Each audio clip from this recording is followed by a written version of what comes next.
So skill development case గురించి నేను మిమ్మల్ని ఎందుకు అడుగుతున్నానంటే ఈ కేసు మీద చాలా పెద్ద ఎత్తున మీరు మాట్లాడారు గత ప్రభుత్వంలో చంద్రబాబు నాయుడు గారు అరెస్ట్ అయినప్పుడు. అసలు ఈ కేసు ఏంటి, దీనికి సంబంధించిన అంశాలు ఏంటనేది. ఇప్పుడు అసలు ఈ కేసులో ఏమీ లేదని చెప్పేసి సిఐడి అధికారులు చెప్పడం ఏంటి, ఆ కేసుని క్లోజ్ చేస్తున్నామని చెప్పేటువంటి అంశం రావడం ఏంటి? అప్పుడు కూడా ఈ కేసు పెట్టింది కూడా సిఐడి అధికారులే. ఆంధ్రప్రదేశ్ సిఐడి లేదంటే ఆంధ్రప్రదేశ్ పోలీస్ వ్యవస్థ నేను ఎందుకు అంత గర్వంగా చెప్తానంటే, ఇప్పుడు నా సాధారణంగా సిబిఐ ఇవ్వండి, ఈడీ కేసులు సాధారణంగా సిబిఐ డీల్ చేస్తుంది కాంపిటెన్సీ లెవెల్ అన్న దాంట్లో. ఆంధ్రప్రదేశ్ పోలీస్ ఎప్పుడు కాంపిటెన్సీ లెవెల్లో సూపర్ అనే చెప్పాలి. లాస్ట్ మీరు టెన్యూర్ కనుక తీసుకుంటే స్కోచ్ అవార్డు వచ్చింది ఏపీ పోలీస్కి. సో అంచేత don't under estimate and don't undermine police. Political compulsions అన్న దాంట్లో యాంగిల్లో కనుక మనం మాడాలంటే దానికి వికృత రూపం ఉంటుంది. దాని పోలీస్ వ్యవస్థకి నేను జత చేసి మాట్లాడలేను.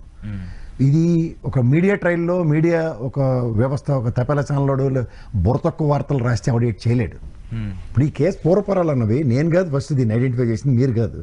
జిఎస్టీ కౌన్సిల్ ఆఫ్ పూణే ఏది ఒక ట్యాక్స్ ఎవాల్యుయేషన్స్లో వైలేట్ చేయను అన్న దాని మీద జిఎస్టీ పెనాల్టీ క్లాజ్లో ఆ డిజిటెక్ వాడిది కోడిపెట్టలో దొరికాడు.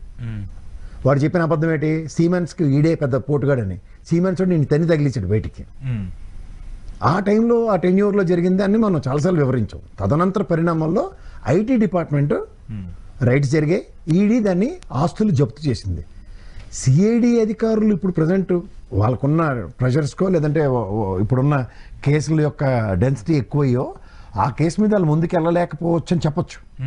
ఎందుకంటే ఇదంతా కోర్ట్ ఆఫ్ లాలో సబ్మిషన్ అయిపోయి ఉంది. ఇంకా సిఐడి ఇన్వెస్టిగేషన్ అన్నది ఏంటి దీంట్లో, ఫర్దర్ ఇన్వెస్టిగేషన్ కాదు. Court has to do some rulings on that. CID ఏమని సబ్మిట్ చేస్తుంది ఇప్పుడు దానికి అవినాష్ రెడ్డి కేసులో కూడా సిబిఐ ఏం చెప్పింది కోర్టుకి, సుప్రీంకోర్టుకి, ఫర్దర్ ఇన్వెస్టిగేషన్ మా దగ్గర ఏం లేదు, we done it and we're closing it, we're all waiting for the verdict. ఇప్పుడు చంద్రబాబు గారు కూడా బెయిల్ మీద ఉన్నారు ఈ కేసులో. ఈ కేసుకి సంబంధించిన విషయంలో డిజిటెక్ సంబంధించిన ఆస్తులు చెప్తున్న ప్రొసీజర్లో ఫస్ట్ వైలేషను ప్రభుత్వ పరంగా జరిగింది కూడా. ఆ రోజు సిఐడి అధికారులు గౌరవ ముఖ్యమంత్రి గారిని అరెస్ట్ చేయడానికి కూడా తీసుకున్న నిర్ణయం అలాంటిదంటే స్కిల్ డెవలప్మెంట్ బోర్డు కాన్స్టిట్యూట్ కానప్పుడు తీసుకున్న ఒక ఇండిపెండెంట్ డెసిషన్. అప్పుడు కెపాసిటీ ఆఫ్ చీఫ్ మినిస్టర్, అది బాధ్యత వహించవలసింది ఆయనే కాబట్టి ఆ బాధ్యతకి అరెస్ట్ దాకా లీడ్ అయింది.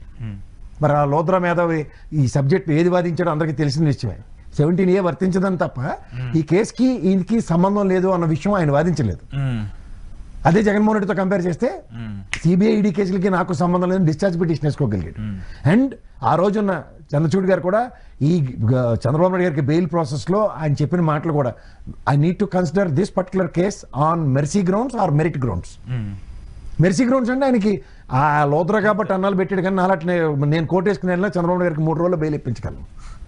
సీరియస్ చెప్తున్నా, ఆయనకున్న ఏజ్కి ఆయనకున్న దేనికి ఈ విషయంలో ఆయనకి 3 రోజుల్లో బెయిల్ రావాలి. హెల్త్ డిజార్డర్ కింద ఎవరైనా అదే చేస్తారు. ఆ తర్వాత 50 రోజుల తర్వాత వచ్చింది కదా, 53 రోజు 54 రోజు కన్సిడరేషన్ అంతా కూడా హెల్త్ డిజార్డర్. అది కూడా లాస్ట్ హెల్త్ మీదే తీసుకొచ్చారు ఆయన బెయిల్. జాగ్రత్తగా గమనించండి కేసులో, not on the merits. Mercy అన్నది ఎప్పుడో చంద్రచూడ్ గారు ఆ రోజే కనికరించారు. మనోడికి హెచ్చులు పోయి పెచ్చులు కొట్టారు ఆయనకి. అంటే ఇప్పుడు అయితే సరే అది జరిగింది, ఇప్పుడు బయటకు వచ్చింది. అవునండి, ఈ కేసులో నేను చెప్తుంది అదే. ఒక ఫైనాన్షియల్ డీవియేషన్స్ అనేవి ఏ విధంగా 10% ఆఫ్ 3,500 దాంట్లో 3,330 crores ఎంతలో 330 crores ఎంత డిస్బర్స్మెంట్ జరిగింది. 330 crores లో 118 crores జప్తు చేయబడ్డాయి డిజిటెక్ ఆస్తులు. దిస్ ఆల్ ఆబ్వియస్ కదా.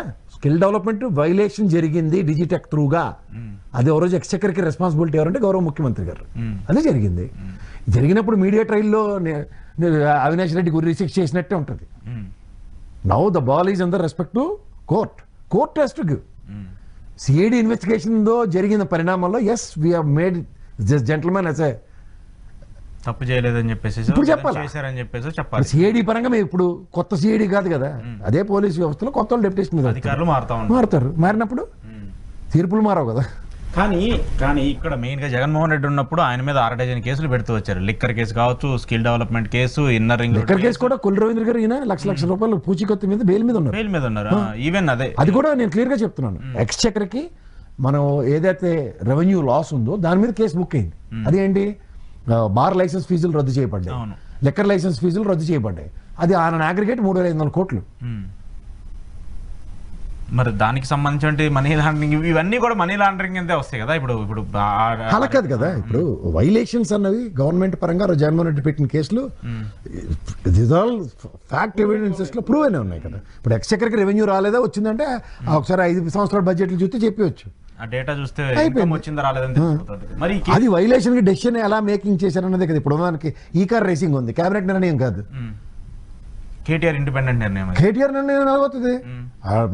మున్సిపల్ కమిషనర్ చేసిన బొరతక్కు పని అది. What wise connected. నేను ఫోన్ చేస్తాను కేటీఆర్ని, మార్ఫింగ్ ఫోనే నేను చేస్తాను, 10 కోట్లు రిలీజ్ చేస్తే చేసేస్తాను, అదే పని చేశాడు. ఇది జవాబుదారీతనం ఏది. కన్సర్న్ అన్నది టువర్డ్స్ ఎక్స్చెక్కర్కి అండ్ విత్ అకౌంటబిలిటీ ఉన్నప్పుడే ఇలాంటి ప్రాబ్లమ్స్ రాకుండా ఉంటాయి. సో ప్రాబ్లం వచ్చిన తర్వాత మీరు శ్రీనివాస్ గారిని తెచ్చుకోవచ్చు, పిఏ శ్రీనివాస్ గారికి రెడ్ కార్ పెట్టేసి ఇలాంటి తప్పులు చేయకనాని అని చెప్పి ఆయనకి సంధాయించవచ్చు. బట్ ఇందులో సబ్స్టాన్షియల్ ఎవిడెన్సెస్ తో మిమ్మల్ని జైల్లో కూర్చోబెట్టింది. ఆ రోజు ఇదే మెరిట్స్ మీద కనుక అనుకుంటే మాడాలంటే ఫైట్ అని నేను అంటలే. చంద్రబాబు గారికి జైలు శిక్ష పడినప్పుడు జైల్లో పెట్టినప్పుడు ఆ మెరిట్సే కన్సిడర్ చేసి ఇది వైలేషన్ కాదని జడ్జి గారు చెప్పొచ్చు కదా. తదనంతర పరిణామాల్లో బెయిల్ గ్రాంట్ అయ్యేదాకా ఉన్న పరిణామాలన్నింటిలో కూడా ప్రతిసారి మెరిట్స్ అప్డేట్ యువత లాయర్లు వాదించింది అవన్నీ ఉంటాయి కదా. ఎక్కడ ఆ ప్రాస్పెక్ట్ లో డ్రైవ్ కాలేదు. అంటే కేసు మాత్రం నిజంగానే జరిగిందని చెప్పేసి ప్రూవెన్ ఉంది కాబట్టి కోర్టులు కూడా అది కన్సిడర్ చేయకుండా ఆయన హెల్త్ డిజార్డర్స్ మీద బెయిల్ ఇచ్చారు. ఇక్కడ మీకు మళ్ళీ చెప్తున్నాను సార్, ఆంధ్రప్రదేశ్ సిఐడి డిపార్ట్మెంట్ బదులు సిబిఐ కనుక ఇందులో ఇన్వాల్వ్ అయ్యి ఉండుంటే ఆ టైంలో it would have been a big mess for Chandrababu Naidu గారు. చంద్రబాబు నాయుడుకి అడ్వాంటేజ్ అయ్యేదా? డిసడ్వాంటేజ్. అదే కదా డిసడ్వాంటేజ్ అవుతుంది. కానీ ఒకటి నేను చెప్పగలను, సిబిఐలో ఉన్న పోలీస్ అధికారులు స్టేట్ పర్వ్యూస్ లో ఉన్న ఉన్నత అధికారులని బాగా పనిచేసే వాళ్ళని సిబిఐ తీసుకుంటుంది. వీళ్ళ పనితీరు వాళ్ళ పనితీరు ఒకటే. ఇప్పుడు ఆ మాటకు వస్తే చంద్రబాబు గారు చూడండి, మా స్టేట్కి సిబిఐ ఎక్కర్లేదు, మమతా బెనర్జీ కూడా చెప్పింది మా స్టేట్కి సిబిఐ ఎక్కర్లేదని. చేయడం అంటే that competency level of competency level of state police మీద ఒక స్టేట్ గవర్నమెంట్కి కన్సర్న్ ఉన్నప్పుడు అక్కర్లేదని అంటారు. మరి ఇప్పుడు సరే ఇప్పుడైతే ఈయన పవర్ లో ఉన్నారు, ఈయన కేసులకు సంబంధించి ఏవి లేదని చెప్పొచ్చు, ఏదైనా చేయొచ్చు. బట్ నెక్స్ట్ స్టెప్ ఏంటి దీని మీద? ఎలా చెప్పొచ్చు? నేను చెప్పుకోవచ్చు. చెప్తున్నారు కదా ఇప్పుడు అధికారులు. ఇప్పుడు కాదు సార్, నాకు అధికారులతో సంబంధం లేదు సార్, పోలీస్ అధికారులు పని అయిపోయింది. విచారణ చేయాల్సింది అధికారులే కదా సార్. ఎక్కడ ఇది ఈ కేసులకు సంబంధించి సిఐడి అధికారులు చేయరు వాళ్ళు. కానీ కోర్టు కేసు ఎలా కొడుతుంది? కోర్టు అదే చెప్తాను, అసలు ఏమి లేదని చెప్పేసి అధికారులే మేము తీసుకొచ్చి ఇది అంతా విచారణ చేసామని చెప్పేసి కోర్టు ముందు పెట్టినప్పుడు కోర్టు ఏం చూడాలి అంటున్నా. ఇప్పుడు ఈ విచారణలో ఇప్పుడు ఏం లేదని పెట్టారు సార్, అప్పుడు అధికారులు విచారణ చేసి పెట్టిందే కదా. నేను అదే చెప్తాను, దాని మీద ఎవరు ఫైట్ చేయాలంటున్నా. ఎవరు చేయాలి? కోర్టే డిసైడ్ చేసుకుంటుంది, నేను కాదు. కోర్టే ఇంకా చెప్పాలి దీనికి సంబంధించి. అసలు గతంలో చెప్పిన వాళ్ళు ఎలా చెప్తున్నారు, మీరేమో ఇప్పుడు ఎలా చెప్తున్నారు, దీనికి సంబంధించి ఏ నిర్ణయం తీసుకోవాలని చెప్పేసి కోర్టు నిర్ణయం తీసుకోవాలి. అదే చెప్తున్నాను sir, court ball is in court. Court ఏం చెప్తుందో నాకు దాని మీద సహనం ఉంది. ఈ మీడియా ట్రయల్ తప్పేలాగా రాశాడని చెప్పి నేనైతే దాని మీద నేను మాట్లాడాను. వాళ్ళు ఎవరో రాశారని కదా, బట్ ఈ కేసులకు సంబంధించిన స్టెప్ ఏం జరుగుతుంది అనేది మనకైతే అర్థమవుతుంది కదా. అసలు దాని మీద విచారణ క్లియర్. ఇప్పుడు నేను ఫర్దర్ ఇన్వెస్టిగేషన్ చేయని కోర్టు మళ్ళీ ఫైల్ రీఓపెన్ చేయలేదు కదా. ఎవిడెన్సెస్ ఏవైతే ఉన్నాయో ఈడీ సీజ్ చేసిన ఆస్తులు, సిఐడి సంబంధించినవి, అక్కడైతే వాళ్ళు మార్పులు చేర్పులు చేయలేరు కదా. ద డిజిటెక్ ట్రాన్సాక్షన్స్ ఏవైతే ఉన్నాయో అవి బిన్ అప్హోల్డ్ ఎవరు? ED, enforcement directorate. ఆడి దగ్గర నుంచి వెళ్ళి 10 కోట్లు తెలుగుదేశం అకౌంట్కి వెళ్ళి, లేకపోతే ఇంకోటికి వెళ్ళి శ్రీనివాస్ గారి అకౌంట్ త్రూగా రీరూట్ అయ్యే ఇలాంటి అభియోగాలు మోపబడ్డాయి. ట్రాన్సాక్షన్స్ కనిపిస్తున్నాయి. ఆ ట్రాన్సాక్షన్స్ కనబడిందని కోర్టు కన్విన్స్ అయ్యాయి కదా. అన్ని రోజులు ప్రొసీడింగ్స్ నడిచాయి. సుప్రీంకోర్టు దాకా వెళ్ళింది కదా బెయిల్. ఇంకోటి బెంచ్ కూడా కాన్స్టిట్యూట్ అయి ఉంది కదా దీనికి సంబంధించి. 17A మీద బెంచ్ కాన్స్టిట్యూట్ అయింది. ఇప్పుడు మీకు ఫస్ట్ థింగ్ ఒకటంటే బెంచ్ కాన్స్టిట్యూట్ కాలేదు. కాన్స్టిట్యూట్ అయితే ఫస్ట్ ప్రయారిటీ. 17A వర్తించదో వర్తిస్తుంది, రెండిట్లో ఏదో ఒకటి చెప్పాలా. వర్తించదు, ఎందుకంటే అచ్చెన్నాయుడు ఆల్రెడీ లోపలికి ఎత్తుకెళ్ళినప్పుడు, కొల్లు రవీంద్ర ఎత్తుకెళ్ళినప్పుడు same is applicable for Chandrababu Naidu గారు ఆల్సో. అప్పుడే ఇదే 17A వర్తిస్తుంది అనే తలకానప్పుడు ఉంటే it would have been same for him.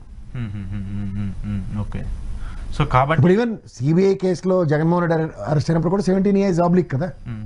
దాన్ని కూడా కన్సిడర్ చేసి అప్పుడు ఎవరు ఇచ్చారు?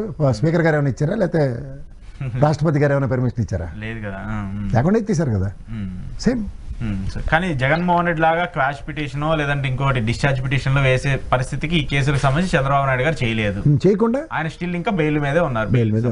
బెయిల్ మీదే ఉన్నారంటే ఈ కేసుకు సంబంధించి ఇంకా జరిగిందనే ఆరోపణలు అయితే ఫేస్ చేయాల్సిన బాధ్యత ఆయనకు ఉంటుంది. సో ఫార్ ఇంకా ఇన్వెస్టిగేషన్. ఇప్పుడు కోర్టు ఇప్పుడు say for instant evidential documents అన్ని ఈడీ ఫైల్స్ పెట్టారండి. ఇంత డీవియేషన్ జరిగిందని. వీడికి డబ్బులు ఎక్కడి నుంచి వచ్చాయంటే skill development 10% Exchequer, Andhra Pradesh Exchequer నుంచి వచ్చింది. ఎక్స్చెకర్కి డిజిటెక్ని గుడ్డిగా నమ్మిన పాపానికి జరిగిన ఉపద్రవం. ఓకే. సో ఇప్పుడు ఇదే సిమెంట్స్ అనుకోండి, వాళ్ళు ఏం చెప్పారు, కోర్టుకు వచ్చి చెప్పారు కదా, we are nothing do with it, he use to work with us, now is no more with us. So అప్పుడున్నారు, ఇప్పుడు లేరని చెప్పేసి క్లియర్ చెప్పి డిజోన్ చేసుకుంది. డిజోన్ చేసిన తర్వాత డిజిటెక్ అనేది ఒక ఎంటిటీ. డిజిటెక్ తప్పు చేసిన దాంట్లో బాధ్యత వీడికి డబ్బులు ఎక్కడి నుంచి వచ్చాయి, ఆంధ్రప్రదేశ్ గవర్నమెంట్ నుంచి వచ్చాయి. ఆ రోజు government skill development board constitute అయ్యి ఉంటే ప్రాబ్లం లేదు.